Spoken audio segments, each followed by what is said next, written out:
Hello बच्चों, good morning to all of you. Okay, तो आप लोग अच्छे से होंगे, मैं उम्मीद कर रहा हूँ। ओके, तो अब आइए हम लोग जैसा कि हम लोग फर्स्ट चैप्टर को कंप्लीट कर चुके हैं, अब हम लोग का जो टर्न है वो क्या है, सेकंड चैप्टर का। और सेकंड चैप्टर हमारा क्या है, कंपोनेंट्स ऑफ फूड। फूड के जो सोर्सेज थे हम लोगों ने फर्स्ट चैप्टर में कंप्लीट कर रखे हैं कि जो फूड के सोर्सेज थे, जो मेन सोर्स ऑफ फूड था वो क्या था, प्लांट्स एंड एनिमल। ओके, और वो उससे हम लोगों ने क्या किया था, फूड को ऑब्टेन किया था। ओके, अब आइए इस चैप्टर में हम लोग देखते हैं कि अब फूड के क्या क्या कंपोनेंट्स हो सकते हैं। ओके, कौन कौन से न्यूट्रिएंट्स हमें फूड से क्या होते हैं, मिलते हैं। इन सारी बातों को हम लोग बहुत डिटेल में पढ़ने वाले हैं। ओके, तो आइए देखते हैं बच्चों। तो जैसा कि आपको मालूम है कि जो भी आप फूड ईट करते हो वो कहाँ से मिलते हैं, या तो वो प्लांट्स के होते हैं या तो एनिमल प्रोडक्ट होता है। ओके, तो आइए देखते हैं। वाट एवर फूड वी ईट, जो भी हम लोग क्या करते हैं, खाते हैं, is made up of more than one components. वो वन कंपोनेंट से क्या होता है, ज़्यादा सिंगल कंपोनेंट या उससे ज़्यादा भी कंपोनेंट उसमें क्या हो सकते हैं, मिले होते हैं। Taken from plants and animal, जो वो कहाँ से लाए जाते हैं, या तो वो प्लांट्स का होता है या तो एनिमल्स का होता है। ओके बच्चों, तो अब आइए हम लोग इसके आगे के पॉइंट्स को देखें। ओके, तो जैसा कि आप लोगों ने ये देखा कि जो कंपोनेंट थे वो सिंगल या मोर देन वन कंपोनेंट हो सकता। अब आइए अब हम इसमें हम लोग देखते हैं नेक्स्ट इसके पॉइंट। ओके, अब जो आपका फूड होता है, food should contain such type of components which provides nourishment of our body. आपकी बॉडी को वो क्या करे, नरिशमेंट करे, चेंजिंग करे, शुड बी रिस्पॉन्सिबल। और वो रिस्पॉन्सिबल होता है फॉर ग्रोथ, मतलब हम लोग की बॉडी की ग्रोथ की रिस्पॉन्सिबिलिटी किसको होती है, फूड को होती है। And development of our body, और उससे हमें क्या होता है, हमारी बॉडी क्या होती है, डेवलप होती है। ओके, अब जिस कंपोनेंट्स के थ्रू आपकी बॉडी क्या हो रही है, बॉडी की जो नरिशमेंट हो रही है, मीन्स आपकी जो बॉडी में की ग्रोथ एंड डेवलपमेंट हो रहा है, इसका जो रिस्पॉन्सिबिलिटी है ये किसको है, फूड के कंपोनेंट्स में। और उस फूड के कंपोनेंट्स में उसे क्या कहा जाता है, उस फूड कंपोनेंट्स को, this components are called nutrients. उस कंपोनेंट्स को क्या बोला जाता है, न्यूट्रिएंट्स बोला जाता है, पोषक तत्व तो बोला जाता है। तो बच्चों, जैसा कि मैं उम्मीद कर रहा हूँ कि आपको सारी बातें समझ में आ गई हैं। ओके, अब आइए हम लोग नेक्स्ट देखते हैं। ओके, तो अभी आप हम लोगों ने ये पढ़ा, न्यूट्रिएंट्स हुआ। अब ये न्यूट्रिएंट्स करता क्या है, अगर अगर हमारी बॉडी को न्यूट्रिएंट्स ना मिले तो हमारी जो बॉडी होगी वो क्या करेगी, ग्रोथ एंड डेवलपमेंट हो ही नहीं पाएगा। तो हमारी बॉडी की ग्रोथ एंड डेवलपमेंट के लिए किस चीज़ की ज़रूरत होती है, न्यूट्रिएंट्स की होती है।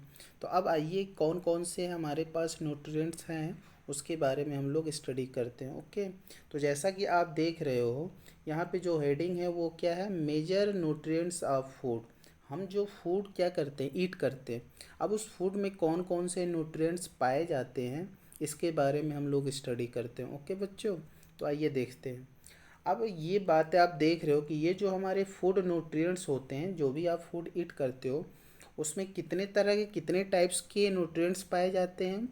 तो आपको ये मालूम होनी चाहिए कि उस फूड में आपके जो मेजर न्यूट्रिएंट्स होते हैं वो कितने होते हैं, 5 होते हैं।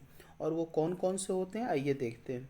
तो there are 5 major nutrients of food. जो हमारा भोजन होता है, फूड होता है, उसमें 5 मेजर क्या होते हैं, न्यूट्रिएंट्स पाए जाते हैं, पोषक तत्व तो पाए जाते हैं। ओके, अब जो हमारा पहला है वो है कार्बोहाइड्रेट। सेकंड जो है हमारा फैट है। थर्ड जो है हमारा प्रोटीन्स है। फोर्थ जो है ये विटामिन्स, आपको प्रोनाउंस करना है। ओके, ये है विटामिन्स। और जो फिफ्थ है वो हमारा क्या है, मिनरल्स है। तो बच्चों, आपको ये मालूम होनी चाहिए कि जो हम लोग फूड क्या कर रहे हैं, ईट कर रहे हैं, तो उस फूड में कोई एक ये न्यूट्रिएंट्स या मोर देन वन न्यूट्रिएंट्स का होना क्या है, बहुत ही कंपलसरी है। यदि हमारे फूड में ये सारे ही न्यूट्रिएंट्स क्या हो, ना अवेलेबल ना हो, तो फिर हमारी बॉडी का जो ग्रोथ एंड मेंटेनेंस है वो क्या होगा, अच्छे से नहीं हो पाएगा। ओके, तो इसलिए हमें वैसे ही फूड को क्या करना चाहिए, अपने डाइट में यूज करना चाहिए, जिसमें हमें क्या मिलता हो, carbohydrates, fat, proteins, vitamins and minerals. Okay, अब आइए इसके आगे की टॉपिक को हम लोग देखते हैं। ओके, अब हमारा जो अगला नेक्स्ट टॉपिक जो है, वो हमारा नेक्स्ट टॉपिक क्या है, कंपोनेंट्स ऑफ फूड। अगर आपसे पूछा जाएगा कि how many major nutrients of our food, तो आपका आंसर क्या होगा, 5, और वो 5 का नाम आप बता लोगे। लेकिन अब आपसे पूछा जाएगा how many components of food, तब आपका आंसर क्या होगा, डिफरेंट होगा। तो बच्चों एक बात मैं बोलना चाहता हूँ कि जो मैं आप लोगों को ये पढ़ा रहा हूँ, ओके, तो मैं उम्मीद कर रहा हूँ कि आपको बहुत अच्छे से समझ में आ रहा होगा। ओके, जिसको भी कोई प्रॉब्लम है, जिसको बहुत अच्छे से समझ में आ रही है, तो प्लीज़ वो सभी लोग कमेंट बॉक्स में अपना कमेंट करें कि मुझे ये प्रॉब्लम हो रही है, मुझे समझ में आ रहा है। आप कमेंट भी किया करिए। ओके, तो अब आइए, अब हम लोग देखते हैं कि जो हमारा कंपोनेंट्स ऑफ फूड है, ये कौन कौन से हैं। ओके, तो अब आपसे पूछा जब जाएगा how many components of food, तो आपका आंसर क्या आएगा, there are 7 components of food. जो हमारे कंपोनेंट्स ऑफ फूड हैं वो कितने हैं, 7 हैं। और आपके न्यूट्रिएंट्स कितने हैं, तो न्यूट्रिएंट्स अभी मैंने आपको बताया था कि न्यूट्रिएंट्स कितने हैं, 5 हैं। ओके, तो अब आइए देखते हैं कि ये हमारे जो 7 कंपोनेंट्स ऑफ फूड हैं, ये कौन कौन से हैं। ओके, तो आइए देखते हैं। अब जैसा कि आपने देखा कि हमारे जो न्यूट्रिएंट्स 5 हैं, आपके न्यूट्रिएंट्स कितने हैं, 5।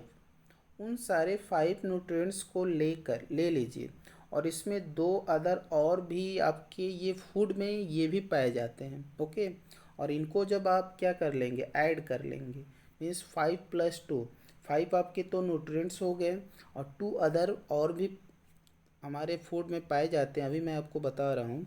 तो इन सबको ऐड करोगे तो कितने हो जाएंगे, टोटल 7 हो जाएंगे।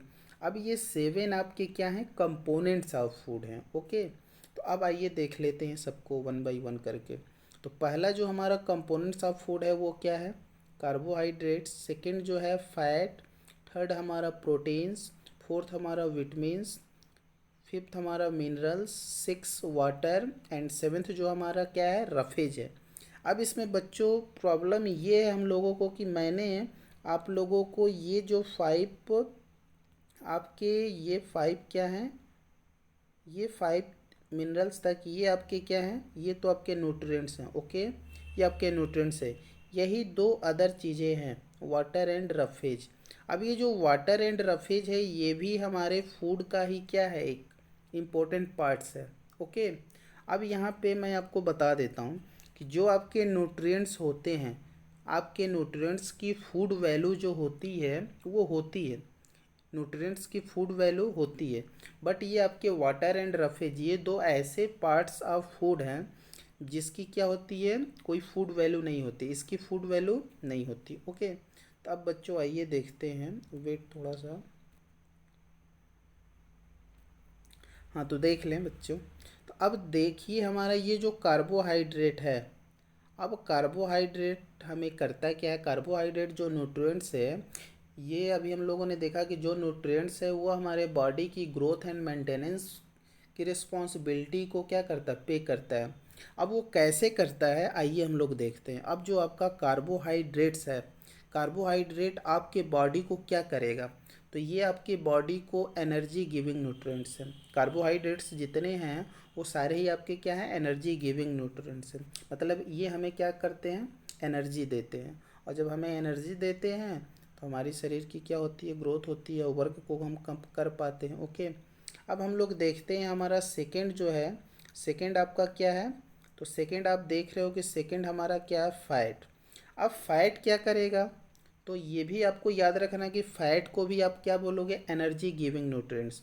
मतलब अब आपको ये समझना है कि कार्बोहाइड्रेट्स एंड फैट, ये दोनों ही हमें क्या प्रोवाइड करते हैं, तो हमें क्या देते हैं, एनर्जी देते हैं। मतलब ये कार्बोहाइड्रेट्स एंड फैट ये कैसे न्यूट्रिएंट्स है, तो आपको बोलना पड़ेगा कि carbohydrates and fats are energy giving nutrients. Okay, तो मैं उम्मीद कर रहा हूँ कि बच्चों आपको ये बातें समझ में आ चुकी होंगी। अब हम लोग नेक्स्ट आगे बढ़ते हैं। ओके बच्चों, तो आइए देखते हैं। अब जो हमारा थर्ड कंपोनेंट्स ऑफ फूड है, इसको न्यूट्रिएंट्स भी बोला जाता है। अब ये जो हमारा प्रोटीन्स है, ये प्रोटीन हमें क्या करता है? तो प्रोटीन हमारी बॉडी को क्या करता है? बॉडी बिल्डिंग न्यूट्रिएंट्स है। ये हमारी बॉडी की ग्रोथ में क्या करता है? हेल्प करता है। ओके, तो हमें अपनी बॉडी की ग्रोथ के लिए किसकी रिक्वायरमेंट भी होती है? प्रोटीन्स की भी रिक्वायरमेंट है। यदि हमारी बॉडी को प्रोटीन नहीं मिलेगा तो हमारी जो बॉडी की ग्रोथ जो है, बॉडी बिल्डिंग जो है, वो क्या हो जाएगा? सही से नहीं हो पाएगा। ओके, अब आइए नेक्स्ट हम लोग देखते हैं। थर्ड हमारा जो आपका न्यूट्रिएंट्स है, मीन्स कंपोनेंट्स ऑफ फूड है, वो हमारा क्या है? विटामिन्स है। अब विटामिन क्या करता है बच्चों? तो आप जैसा कि जानते हो कि विटामिन जो होता है, हमें बहुत तरह की क्या होती हैं? डिजीज होती है। हमारे शरीर में बहुत तरह की डिजीज पाई जाती है। ओके, उन डिजीज से प्रोटेक्टिंग के लिए, उस डिजीज़ से आपकी क्या करता है? ये प्रोटेक्ट करता है। इसलिए प्रोटीन्स को क्या बोला जाता है? Protecting body from disease. ये हमें डिजीज से क्या करता है? बचाता है। ओके, अब नेक्स्ट देखते हैं बच्चों। नेक्स्ट हमारा है मिनरल्स। अब मिनरल्स को क्या बोलोगे आप? तो मिनरल्स जो होता है, ये हमारी क्या करता है? Needed for growth and maintenance. ये हमारी बॉडी की ग्रोथ एंड मेंटेनेंस को क्या करता है? इम्प्रूव करता है। अब ये आपने देखा कि ये जो मिनरल्स तक ये है, ये सारे क्या थे? आपके न्यूट्रिएंट्स थे। और ये न्यूट्रिएंट्स का जो वर्क था, आप लोगों ने क्या किया? ये देख लिया। अब हमारे पास जो एक्स्ट्रा दो कंपोनेंट्स ऑफ फूड में जो ऐड हुए, वो कौन कौन है? Water and roughage. अब इस चीज़ को भी हम समझ लेते हैं कि जो आपका वाटर है, तो ये भी बहुत इसेंशियल पार्ट ऑफ फूड है। ओके, तो it is essential for our life. ये हमारे जीवन के लिए क्या है? बहुत ही इसेंशियल है। अगर ये हमारे फूड में अगर ना मिले तो इसके बिना भी हम लोग क्या हो सकते हैं? जीवित नहीं रह सकते। ओके, अब जो हमारा नेक्स्ट कंपोनेंट ऑफ फूड है, वो क्या है? रफेज। ओके, और इसको आप इस चीज़ को जानोगे कि it is also called dietary fibre. Fibre यहाँ पे नहीं दिख रहा है बच्चों, आप लिख लेना। It is also called dietary fibre. Okay बच्चों, आपको समझ में आ रहा है? तो आप इस चीज़ को आप कमेंट में लिखेंगे कि आपको समझ में आ रहा है या नहीं आ रहा है। जो भी प्रॉब्लम है, आप यूट्यूब के कमेंट पे आप मुझे क्या करेंगे? रिप्लाई देंगे। ओके, तो अब आइए बच्चों, हम लोग देखते हैं वन बाय वन करके। अब हम लोग का जो नेक्स्ट टॉपिक होगा, अब हम लोग इन सब के बारे में डिटेल में वन बाय वन करके हम लोग क्या करने वाले हैं? पढ़ने वाले हैं। तो आज की क्लास में बच्चों हम सिर्फ आपको कार्बोहाइड्रेट को कंप्लीट कराएंगे। ओके, तो अब आइए, अब हम लोग देखते हैं कार्बोहाइड्रेट को डिटेल में। ओके, अब देखिए, जो हमारा पहला जो कंपोनेंट ऑफ फूड है, वो हमारा क्या है? कार्बोहाइड्रेट्स। ओके, अब देखते हैं कि ये कार्बोहाइड्रेट्स क्या करता है, कैसे मिलता है हमें, किस फूड मटेरियल में ये पाया जाता है। ओके, तो आइए अब हम लोग देखते हैं। तो carbohydrates is the main component of food. जो हमारा कार्बोहाइड्रेट है, ये फूड का क्या है? मेन कंपोनेंट है। Okay, it provide us energy. जो हमें क्या देता है? ये एनर्जी देता है in the form of glucose. अब ये भी आपको याद रखना है कि ग्लूकोज के फॉर्म में ये हमें क्या करता है? एनर्जी देता है। अब ये भी आपको समझ लेना होगा कि आप क्या करते हो? ग्लूकोन डी पीते हो। अब जैसे ही ग्लूकोन डी पीते हो तो आपको क्या होती है? एनर्जी मिल जाती है। ये भी बात आपको याद रखना होगा कि जो आपका कार्बोहाइड्रेट्स है, ये जैसे ग्लूकोन डी आप पिए तो आपको एट वंस ही क्या होता है? इंस्टेंट एनर्जी मिल जाता है। इसीलिए ये बात आपको याद रखना होगा। Carbohydrates gives us instant energy. Instant energy means ये आपको तुरंत ही क्या करता है? एनर्जी प्रोवाइड कर देता है। ओके बच्चों, अब आइए हम लोग नेक्स्ट पॉइंट क्यों मूव करते हैं, देखते हैं कि हमारा नेक्स्ट पॉइंट क्या है। ओके, अब जो हमारा नेक्स्ट पॉइंट है, carbohydrates found in starch. Carbohydrate पाया जाता है किस फॉर्म में? Starch and sugar containing food items. Carbohydrates किस में पाया जाता है? जो भी ऐसे फूड मटेरियल हैं जिसमें क्या पाया जाता है? स्टार्च पाया जाता है। और जितने शुगर वाले मटेरियल हैं, ओके, शुगरी जितने फूड मटेरियल हैं, उन सब में क्या पाया जाएगा? आपका कार्बोहाइड्रेट्स पाया जाएगा। अब आइए हम लोग इसको एग्जाम्पल के थ्रू समझते हैं कि कौन कौन से ऐसे फूड मटेरियल हैं जिसमें क्या पाया जाता है, वो स्टार्च भी पाया जाता है और शुगर युक्त भी वो फूड मटेरियल होता है, जिसमें हमें क्या मिलता है, कार्बोहाइड्रेट्स। तो आइए हम लोग देखते हैं कार्बोहाइड्रेट्स के कौन कौन से ऐसे फूड मटेरियल हैं, इसके क्या क्या एग्जाम्पल हो सकते हैं, इसको हम लोग वन बाय वन करके देखते हैं। ओके बच्चों, अब देखिए कार्बोहाइड्रेट्स के कौन कौन से एग्जाम्पल हो सकते हैं। फॉर एग्जाम्पल, अब मैं इसको कैटेगरी वाइज थोड़ा सा कर दी हूँ, आप इसको ध्यान देना। अब जितने सारे हमारे ये सीरियल्स हैं, अब सीरियल्स में कौन कौन से हमारे सीरियल, मतलब जितने फूड ग्रेन्स होते हैं, सीरियल्स मतलब आप समझना फूड ग्रेन्स जितने होते हैं, लाइक वीट, वीट मीन्स समझ ही रहे हो, गेहूँ, राइस, चावल। मेज मीन्स जो आप मक्का खाते हो के, और पर्ल माइलेट मीन्स बाजरा। अब बाजरा के बारे में आप लोग जानते हो या नहीं जानते हो, तो ये जो ऐसे ये फूड मटेरियल है जिसमें क्या पाया जाता है, कार्बोहाइड्रेट्स पाया जाता है, आपको ये याद रखना है। नेक्स्ट देख लीजिए, कुछ ऐसे वेजिटेबल्स हैं जिसमें आपको कार्बोहाइड्रेट मिलेगा, वो कौन कौन सी वेजिटेबल है, तो potato and sweet potato. Sweet potato आप देखे होंगे, जैसे कि हमारे घरों में जब हमारी मम्मी लोग क्या होती हैं, फास्ट होती हैं, जब व्रत रहती हैं, तो इसको उस समय वो लोग क्या करती हैं, ईट करती हैं। ओके, अब हमारे पास कुछ ऐसे फ्रूट्स भी हैं, like banana, mango, melon and papaya. इन सारे में क्या पाया जाएगा, कार्बोहाइड्रेट्स पाया जाएगा। कुछ ऐसे भी अदर फूड मटेरियल हैं जिसमें कार्बोहाइड्रेट पाया जाता है। फॉर एग्जांपल शुगर हो गया, जैगरी, जैगरी आप जानते ही हो, गुड़, गुड़ बोला जाता है। ओके, जो गुड़ आप खाते हो। हनी समझ ही रहे हो, मटन समझ ही रहे हो, एंड चिकन। इन सब में ये जितने सारे फूड आइटम्स हैं, इन सब में क्या पाया जाएगा, कार्बोहाइड्रेट्स पाया जाएगा। अब ये कार्बोहाइड्रेट्स करेगा क्या, ये जितने सारे फूड आइटम्स देख रहे हो, ओके, इन सबको हम जब ईट करते हैं, खाते हैं, तो हमें क्या मिलता है, तो हमें एनर्जी मिलता है। ओके, तो इन सारे फूड आइटम्स को हमें क्या करने चाहिए, खाने चाहिए। ओके बच्चों, तो अब आइए देखते हैं नेक्स्ट। अब आइए बच्चों, मैं आपको एक एक्टिविटी करा रहा हूँ कि आप ये कैसे पता लगा सकते हैं कि इस फूड आइटम में, इस फूड मटेरियल में कार्बोहाइड्रेट अवेलेबल है, इसकी प्रेजेंस है या नहीं, ये हम कैसे पता लगा सकते हैं। तो यहाँ पे मैं आपको एक प्रैक्टिकल करा रहा हूँ, एक्टिविटी करा रहा हूँ। ओके, तो आइए आप देखते हैं। तो जैसा कि आप देख रहे हो, ये क्या है, तो ये पोटैटो है। अब इस पोटैटो को आप क्या करोगे, नाइफ़ की हेल्प से उसे क्या करोगे, दो पीस में इसको कट कर लो। अब जब जैसे इसको दो पीस में कट कर लोगे, उसके बाद ये देख रहे हो कि ये आपका क्या है, ड्रॉपर है। इस ड्रॉपर की हेल्प से इसमें क्या फिल कर लोगे, डाइल्यूट आयोडीन सॉल्यूशन। ओके, अब इस डाइल्यूट आयोडीन सॉल्यूशन को लेके जब उस कटिंग सरफेस ऑफ पोटैटो पे क्या करोगे, इस ड्रॉपर की हेल्प से जब 2 या 3 ड्रॉप क्या करोगे, जैसे ही डालोगे, तो आप देखोगे कि जो आपकी पोटैटो की जो कलर होती है वो कैसी होती है, ऑरेंज होती है। बट ये ऑरेंज से जहाँ पे भी वो डाइल्यूट आयोडीन सॉल्यूशन क्या होगा, गिरेगा, वहाँ की जो कलर होगी वो क्या हो जाएगी, चेंज हो जाएगी। और चेंज होके वो कैसा हो जाएगा, ब्लू ब्लैक कलर, मतलब वो ब्लू ब्लैक कलर जैसा दिखने लगेगा। तो ये यहाँ पे ये बात प्रूफ होती है कि जो आपकी पोटैटो है, पोटैटो में क्या पाया जाता है, स्टार्च पाया जाता है, मीन्स कार्बोहाइड्रेट्स पाया जाता है। ओके, तो आइए अब हम लोग इसको थ्योरेटिकल देखते हैं। तो आइए देखते हैं। तो जैसा कि बच्चों मैंने आपको बताया, तो ये जो एक्टिविटी है आप अपने घर पे भी इसे क्या कर सकते हो, कर सकते हो। ओके, तो आइए देखते हैं कि आप उस चीज़ को कैसे करोगे।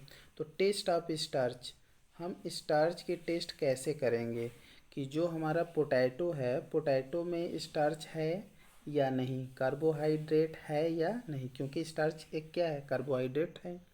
तो आइए देखते हैं आप कैसे करोगे।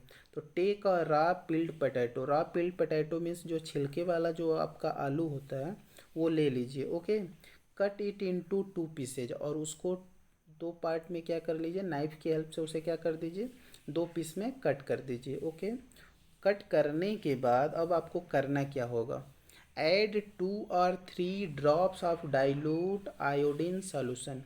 अब ये डाइल्यूट आयोडीन सॉल्यूशन मार्केट से मंगा के उसमें से 2 या 3 ड्रॉप क्या करिए, उस कटिंग सरफेस ऑफ जो पोटैटो है उस पर क्या कर दीजिए, डाल दीजिए। On the surface of cutting potato with the help of a dropper, dropper की हेल्प से उस पर क्या कर दिए, गिरा डालिए। ओके।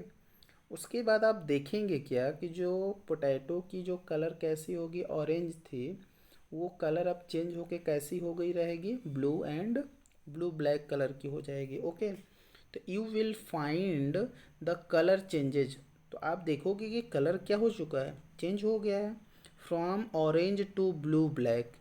तो इसका मतलब ये हुआ कि this show the presence of starch, इसका मतलब ये हुआ कि जो आपकी पोटैटो है, पोटैटो में क्या प्रेजेंस है, स्टार्च, और स्टार एक क्या है, कार्बोहाइड्रेट। तो हमारे इस पोटैटो में क्या पाया जा रहा है, स्टार्च पाया जा रहा है। तो बच्चों मैं उम्मीद कर रहा हूँ कि आपको आज का लेक्चर समझ में आ गया होगा। ओके। कोई भी प्रॉब्लम हो तो आप मुझे कमेंट करिए। और दूसरी बात, जो बच्चे इस चैनल को सब्सक्राइब नहीं किए हुए हैं, आपको समझ में बहुत अच्छे से आ रहा है और आप इस चैनल पर नए आए हुए हैं, तो प्लीज़ आप चैनल को फर्स्ट ऑफ ऑल सब्सक्राइब कर लीजिए, जिससे कि आपको जैसे ही मैं कोई न्यू वीडियो अपलोड करूं तो इमीडिएट आपको उसकी नोटिफिकेशन क्या हो, आपको मिलती रहे टाइम टू टाइम, जिससे आप क्या करें, आप अपने नेक्स्ट लेक्चर को क्या कर सकते हैं, वॉच कर सकते हैं। ओके बच्चों, तो मैं यहीं पे अपने इस लेक्चर को क्या कर रहा हूँ, एंड कर रहा हूँ। Okay, bye, thank you.